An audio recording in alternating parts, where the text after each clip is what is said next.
Deux peurs majeures qui t'empêchent de partir après un pervers narcissique. La plupart du temps, ce qui va nous empêcher de partir, mis à part le côté financier ou les enfants, tout ce qui va nous empêcher de partir est là-dedans. Toutes nos croyances, toutes nos pensées vont nous freiner dans cette quête justement vers la sortie. La sortie qui va vous libérer de cette relation. La première peur qui va t'empêcher de sortir et de partir, c'est la peur de la solitude, la peur d'être seul. Peut-être que tu te dis...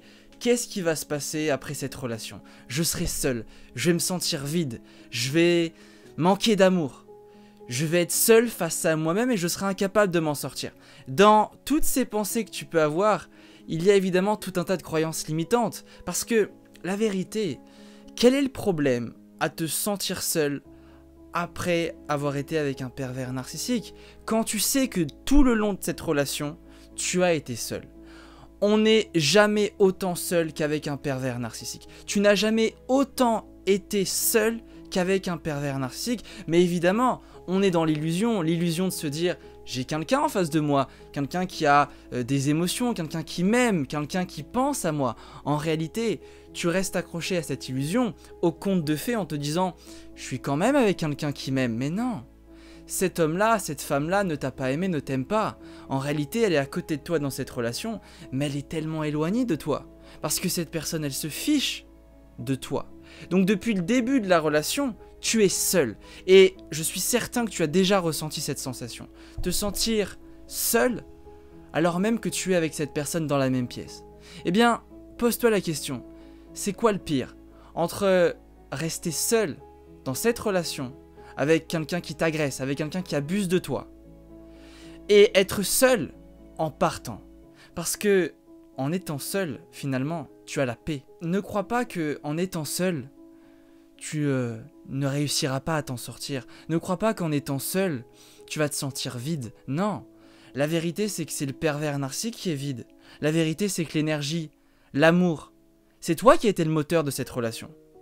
Donc cette idée de te dire je vais être seul et je vais me sentir seul et ça va être horrible et ça va être terrible et je vais pas réussir à m'en sortir. En réalité, même si tu es seul après cette relation, tu ne seras jamais autant rempli qu'en étant avec cette personne-là. Parce qu'en étant seul sans le pervers narcissique, tu vas regagner de l'énergie, regagner de la confiance. Et c'est vraiment le premier pas pour t'en sortir. On peut pas se dire tiens en fait ce qui me bloque c'est parce que je vais rester seul. Non, parce que si tu restes dans cette relation, là c'est clair que oui tu vas vraiment te sentir seul. Oui tu vas peut-être te sentir seul après avoir quitté cette personne, mais ça va pas durer 20 ans. Évidemment que ça va faire mal, évidemment que ça va être inconfortable, comme toute fin de relation, comme tout deuil, il va y avoir ce côté désagréable.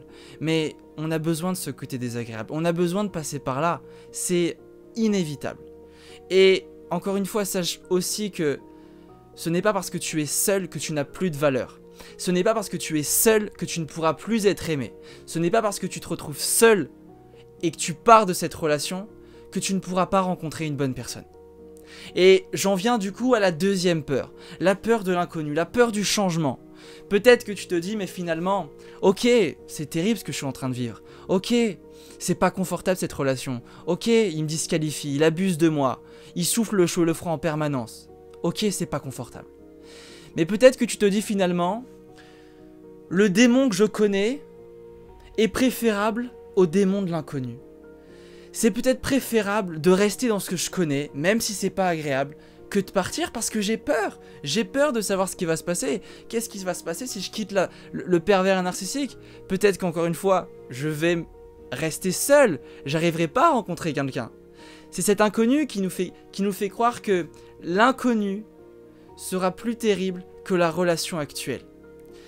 Mais la vérité, c'est que rien ne peut être plus terrible que d'être avec un pervers narcissique. Parce que rester dans une relation avec un pervers narcissique, c'est être certain et certaine de se retrouver seul en permanence, émotionnellement, de ne jamais avancer et de s'écrouler. Parce que plus tu restes avec un pervers narcissique, plus tu t'écroules, plus tu tombes. Parfois les gens me disent « mais moi j'ai peur de ne pas retomber sur quelqu'un de bien. J'ai peur de tomber à nouveau sur une mauvaise personne. » Mais je le dis à chaque fois. Mais c'est sûr en tout cas qu'en restant avec ce pervers narcissique, tu peux être certain, certaine de ne jamais trouver une bonne personne. c'est clair que si tu restes, dans tous les cas, tu ne rencontreras jamais quelqu'un. Donc maintenant, c'est une question de choix. Est-ce que tu préfères te dire, bon, c'est vrai, peut-être que j'arriverai pas à trouver quelqu'un de bien. C'est possible que je retombe à nouveau sur un pervers narcissique. Mais alors, quelle est ta décision suite à ça? Est-ce que tu décides à ce moment-là de ne plus jamais faire de rencontres, de rester accroché à cette relation, en te disant peut-être qu'un jour il va changer, même si ça fait 5 ans que t'attends, et 5 ans que ça ne bouge pas, et te priver de potentiellement une meilleure relation? Ou bien tu décides aujourd'hui de te dire, ok, je sais pas ce qui va se passer, je sais pas ce que me prévoit le futur, mais en tout cas ce que je suis certain, c'est que cette relation elle me fait souffrir, cette relation elle me fait du mal. Alors aussi évidemment quand on reste dans une relation toxique, dans l'emprise, on est déconnecté. On a les émotions avec l'effet de dissociation qui ne fonctionnent plus. C'est-à-dire que nos émotions elles sont là évidemment, mais on ressent beaucoup moins les choses. Parce qu'on est déconnecté, comme si on était spectateur de nous-mêmes, spectateur de la relation, et on est moins en train de se dire tiens en fait c'est grave ce qui se passe. Parce qu'étant donné qu'on est déconnecté de par la dissociation, on se rend pas compte de la douleur. Et le futur, l'inconnu nous paraît plus dangereux que la relation actuelle. Mais c'est une illusion. En réalité, rien n'est plus dangereux que la relation avec le pervers narcissique.